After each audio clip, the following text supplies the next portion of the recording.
Students, so yesterday we studied the two basic types of solids, one crystalline solids and another amorphous solids.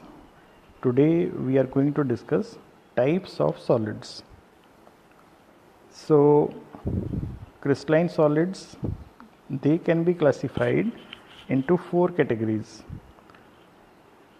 First is molecular solids, second is ionic solids, third is metallic solids, and fourth is covalent solids. So this classification in crystalline solids is based on the intermolecular forces between the different particles which form that particular solid. So crystalline solids are of four types, and this classification is on the basis of intermolecular forces of attraction between their constituent particles. Constituent particles, just like we said yesterday, ions, atoms or molecules, they are termed as constituent particles. Now these four types, these can be compared as under. So this table is of importance. Now we will study one by one. Very first is molecular solid. So molecular solids are of three types. Number one, non-polar, number two, polar, and number three, hydrogen bonded. Now what all things we need to remember? We need to remember what are the constituent particles of a particular solid. Then which type of forces exist in the constituent particles. Then one or two examples also we can remember, and because of these things, what is their physical nature or their properties. So regarding that also we will remember. Now we start with first molecular solids. So first type in molecular solids is non-polar molecular solids. So whatever is the type of molecular solids, constituent particles will be molecules only. Now in case of non-polar molecular solids, the attractive forces are dispersion or London forces. So this different types of forces you have studied in 11th class. So dispersion forces or London forces, these forces are the weakest forces.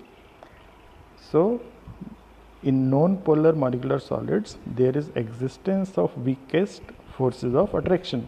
Examples are there, just like argon or iodine or hydrogen or carbon dioxide or carbon tetrachloride. These examples are given.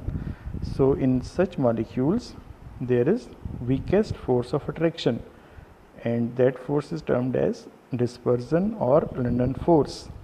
Now because of this, what are their properties? Their physical nature is they are soft, because attractive forces are very minor, so they are soft. Electrical conductivity, they are insulators, they cannot conduct electricity.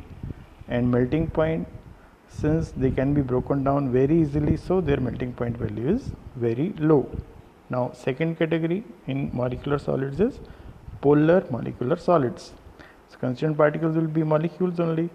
Now bonding force will be polar. As you know, polar molecules have dipoles. So if it is polar molecular solid, then there will be existence of dipole-dipole interactions. Examples you can take, just like HCl is a polar molecule, SO2 is a polar molecule. So in such molecules or such molecular solids, there is existence of dipole-dipole interactions. Now comparatively if we see, then they are also soft and they are also insulators. Electrical conductivity, they act as insulator. Melting point values are also low. Third category is hydrogen bonded. So regarding hydrogen bond also you have studied in 11th class. Hydrogen bond is the bond which is formed between hydrogen of one molecule and highly electronegative element of another molecule. So hydrogen bonded molecules or hydrogen bonded solids, they also fall in the category of molecular solids.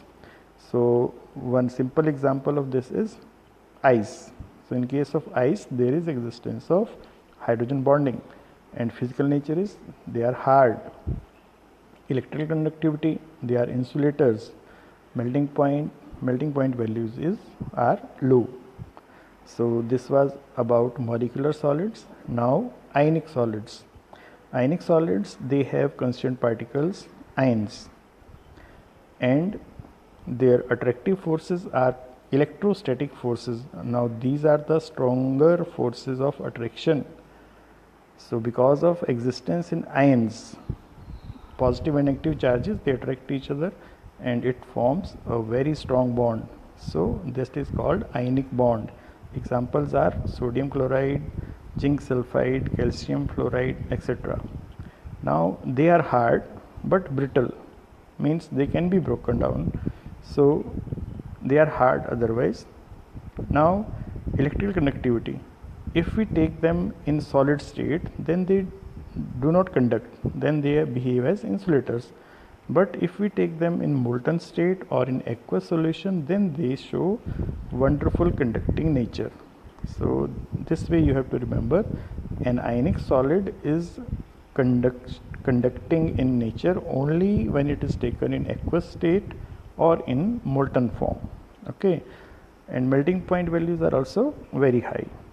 Third category of solids is metallic solids. Now metallic solids, what are constituent particles? There are positive ions in a sea of delocalized electrons.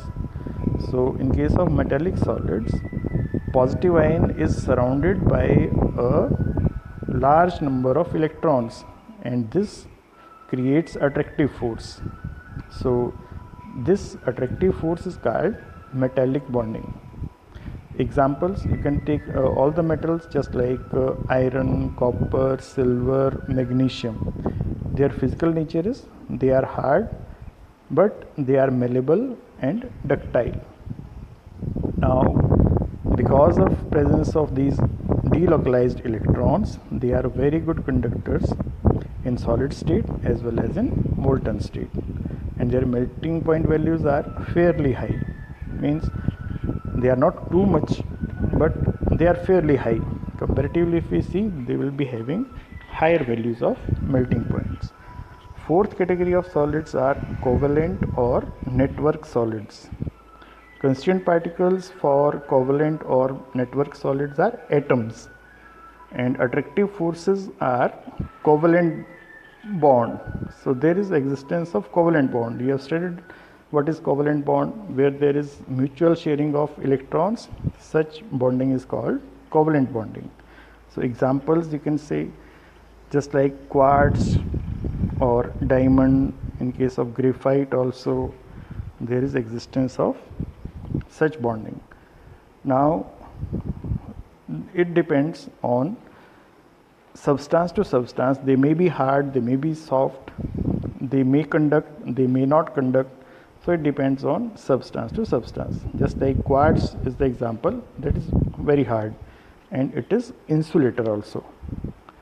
Similarly, if we take graphite, it is soft and it is conductor also. So it depends on substance to substance. Melting point values are very high. So students, these are the 4 types of solids. We are asked multiple choice questions on the basis of this. So this table is very important to be learned. Now that last category which we discussed, this covalent or network solids, this category, these are the examples. First one is diamond, which is very hard. Second one is graphite, which is not so hard, which is brittle in nature, which is soft in nature. So these 2 structures you have done in 11th standard also. So here these 2 types of substances belong to 4th category, that is covalent solids or network solids. Now what is your home assignment? You have to attempt these 4 questions properly. These all 4 questions can be answered on the basis of whatever we have studied. Okay, so in case of any doubt, you can post your doubts on WhatsApp group also and here also. Okay, and give attendance also when I am going to post attendance sheet in Google Classroom. Okay, thank you.